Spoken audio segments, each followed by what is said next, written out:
It's a catch-22 in Denver neighborhoods these days. Business owners want to sell their buildings and make some cash, but neighbors say they don't want them to go. You know, this started with Tom's Diner. Owner Tom Messina wanted to sell his restaurant and retire.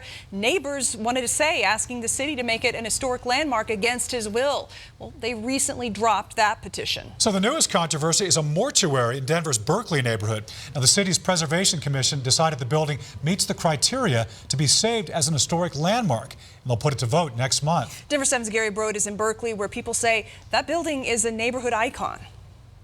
As you walk around the neighborhood, you see a lot of change. And to the locals, this mortuary is a sign of who they are. And to remove it would be like taking away a piece of their history.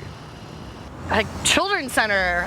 Lindsay Nathan has lived in this Berkeley neighborhood for nearly a decade, long enough that when she looks at this mortuary, she sees more than a building. The architecture of it, the love people have for it, it means something to them. And if it didn't, this wouldn't even be, a question. The Olinger Moore Howard Chapel has been on this corner of 46 and Tennyson for almost 60 years. Recently, the owner decided to sell.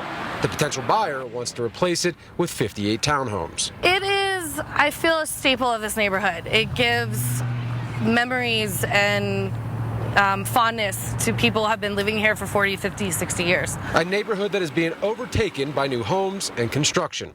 On Tuesday, the city took the first steps to make this building historic. I think if the owner wants to sell it, they should go ahead and have the opportunity to invest or make their money on their investment. Derek and Ashley Joncola are walking their dogs through their new neighborhood. This couple just moved in last week and have no attachments to the mortuary.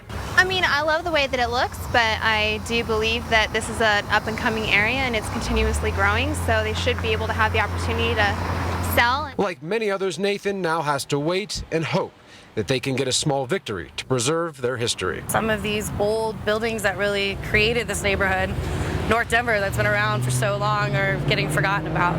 The ultimate decision comes down to City Council on whether this is a historic building. We reached out to the building's owner for comments, but did not hear back. Reporting here in Denver, Gary Brode, Denver 7 News. We'll see what happens. Thank you, Gary.